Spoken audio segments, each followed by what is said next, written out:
Olá, tudo bem? A avaliação de hoje é com mais um Nissan, dessa vez mais um Kicks, só que na versão intermediária SV, que vem aqui com faróis de neblina, faróis com iluminação em LED diurna e mais alguns detalhes que eu vou mostrar para vocês a partir de agora, tá bom? Vamos lá?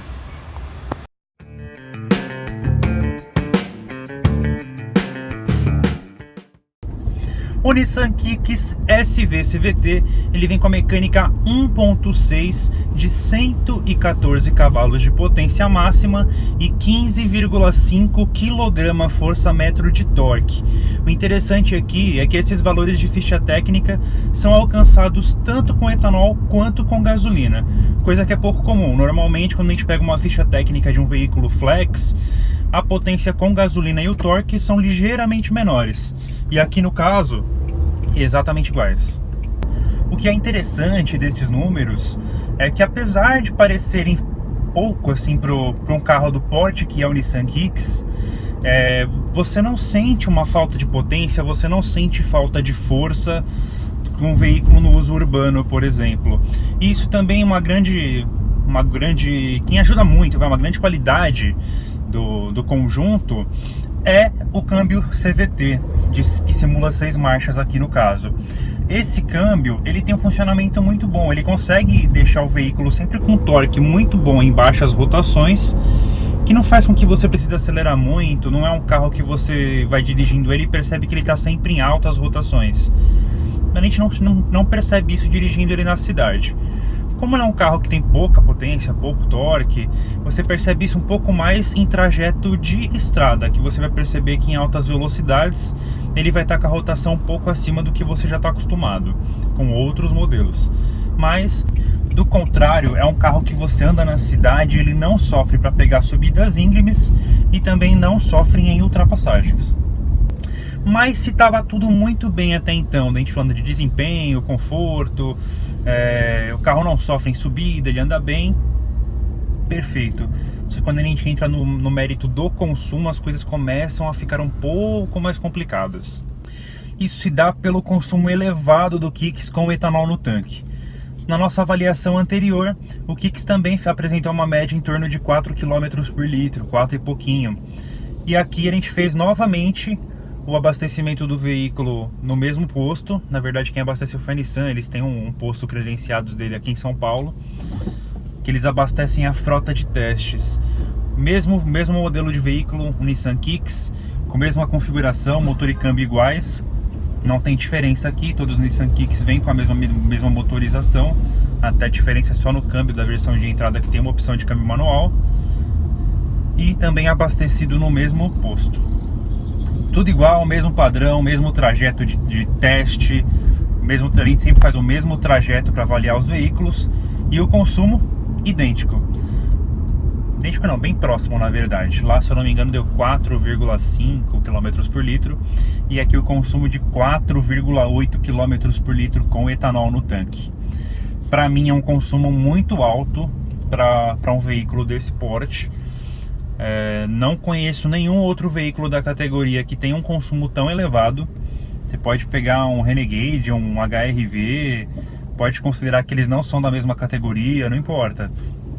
Me fala um veículo de motorização 1.6 com porte razoável que apresente menos de 6 km por litro de consumo no etanol. Isso é um agravante bem preocupante. E além disso, além do consumo ser alto, a autonomia do veículo é muito reduzida. E isso acontece porque o tanque de combustível do Kicks é muito pequeno. Então, por exemplo, com o tanque cheio, a gente pegou o carro, tanque até a boca, acabado de abastecer, a autonomia com o etanol dele era de pouco mais de 230 km. Então pensa você, se você usa o carro para trabalhar todos os dias, é um carro que você usa com muita frequência, você vai ter que abastecer o carro 2 vezes na semana. Não tem jeito. Por exemplo, aqui só para dar um número exato, a gente fez um trajeto até então de 50 km, 48,9 km, e eu tenho ainda 186 km de autonomia. Ou seja, 3 saídas de 50 km de rodados aqui, eu já fico sem tanque. Não é todo mundo que trabalha vai a 50 km, mas é normal que você rode 50 km a cada 2 dias, por exemplo. Então faz as contas, você vai ter que ficar sempre abastecendo. Além de o carro consumir muito, é visita no posto frequente.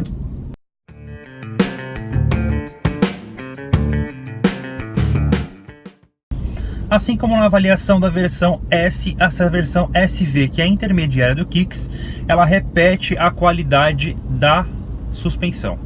Aqui, para mim, como eu já disse lá, a suspensão do Kicks era a melhor entre os SUVs, crossover, como você preferir. Na avaliação do HR-V também a gente percebeu uma semelhança de qualidade muito parecida, um conforto muito bom de rodagem.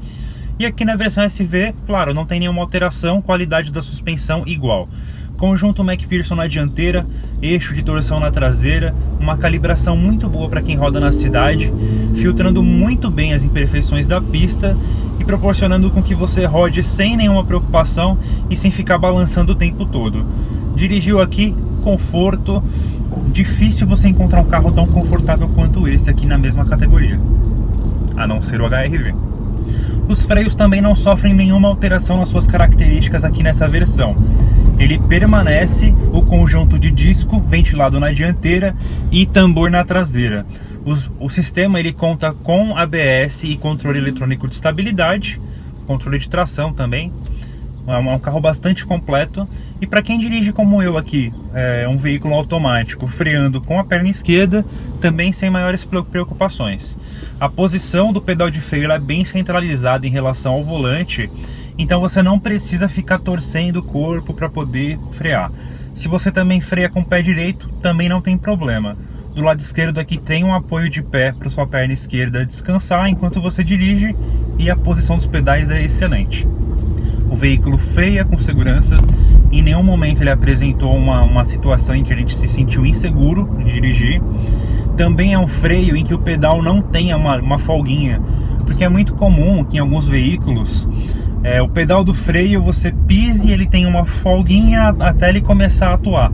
Aqui não, assim que você pisou, no primeiro milímetro que você pisou do freio, ele já começa a atuar. Isso te dá mais segurança, você dirige mais confortavelmente e, para mim também, nota 10 nesse quesito.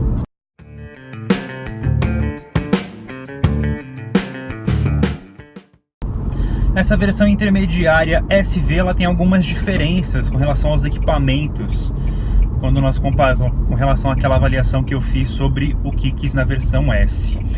E as diferenças são principalmente nos faróis dianteiros, que tem assinatura em LED, tem farol de neblina, a outra versão não tinha, para-choques na cor do veículo, retrovisores na cor do veículo.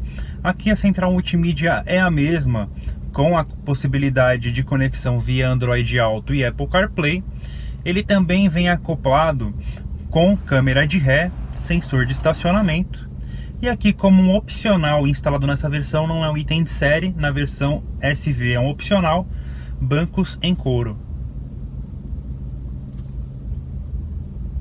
Outra diferença também nessa versão é que a partida é por botão e a chave é presencial. Você consegue abrir o veículo por fora, fechar os vidros também pela chave, tudo comando externo, coisa que na versão S era tudo através de chave. Aqui é mais, digamos que é um carrinho um pouquinho mais tecnológico. E as rodas aqui são de 17 polegadas. E a lista ainda vai muito longe, como por exemplo, ar-condicionado de uma zona, volante com regulagem de altura e profundidade, assim como o banco do motorista, faróis com acendimento automático e volante multifuncional.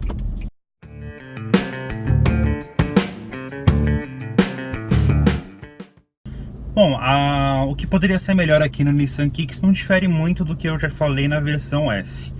Se você quer ver uma avaliação que eu fiz da versão S, eu vou deixar o link também aqui no card e na descrição do vídeo.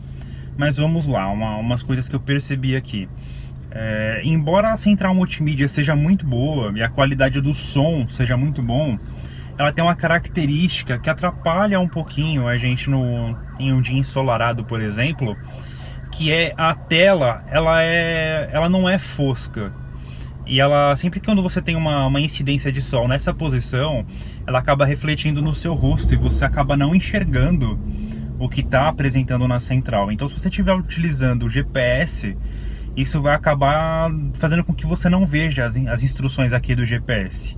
E isso faz falta. Ela poderia ter um acabamento fosco aqui ou algum tipo de material que não fosse refletivo com relação ao sol.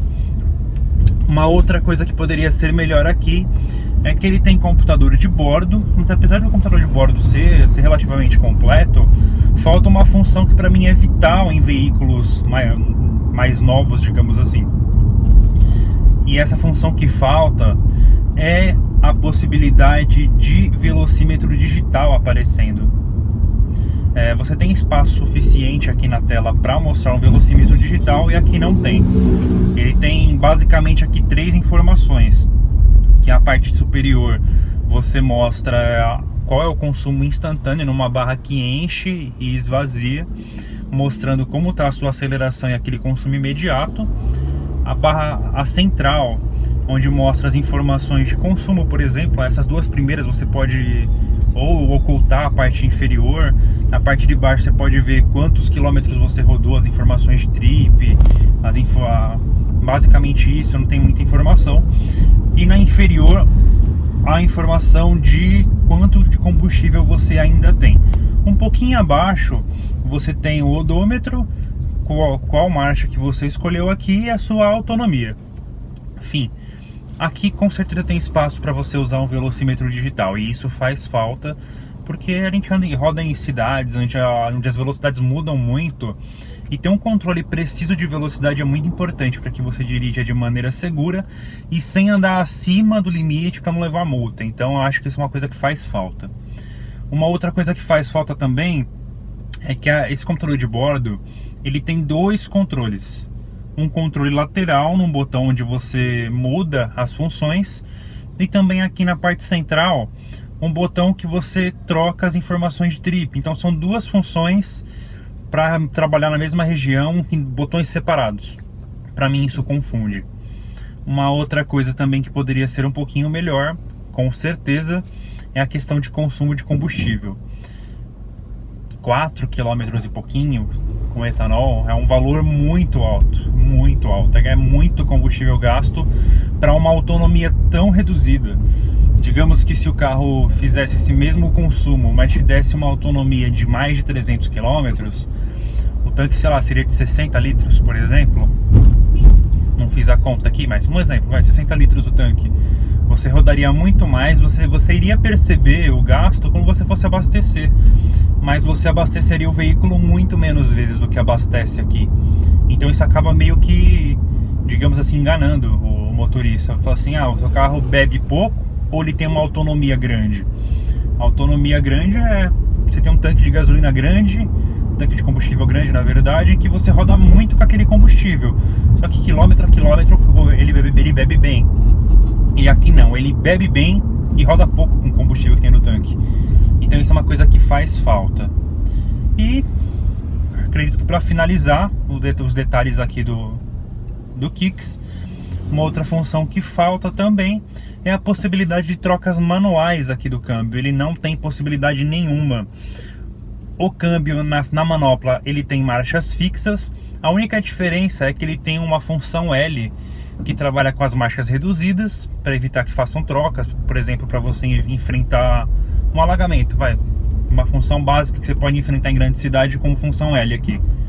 É isso, marchas bem reduzidas, ele vai trocar a primeira e segunda marchas no máximo para manter o veículo preservando a força, mas você não tem a possibilidade de troca manual. E a troca manual em um veículo de câmbio automático realmente é importante, porque às vezes você quer fazer uma ultrapassagem, você quer ter o veículo mais ao seu controle, e aqui não tem como. Ou não tem aleta atrás do volante e não tem troca manual na alavanca. E isso é uma coisa que faz realmente falta. Então é isso, pessoal, espero que você tenha gostado do vídeo. Se você gostou, deixa o seu joinha. Se você não gostou, pode dar dislike, não tem problema nenhum. Só peço que você coloque nos comentários por que você gostou do vídeo, por que você não gostou do vídeo. E também, se você quer que eu faça a avaliação de um veículo diferente do que tem aqui no canal. Se você quiser que faça um veículo diferente, coloca aqui nos comentários, ou pode ser novo, pode ser antigo, pode ser um carro usado, a gente faz todas as avaliações aqui no canal. Peço também que dê uma olhada aqui na nossa barra de vídeos, que a gente tem um conteúdo bastante interessante. E claro, você colocando aqui nos comentários qual veículo você gostaria de avaliar, isso amplia as nossas opções junto às montadoras. Então facilita bastante para que a gente tenha mais veículos, mais montadoras colaborando com o projeto do nosso canal. Tá bom, pessoal? Muito obrigado, vejo vocês no próximo vídeo e abraço!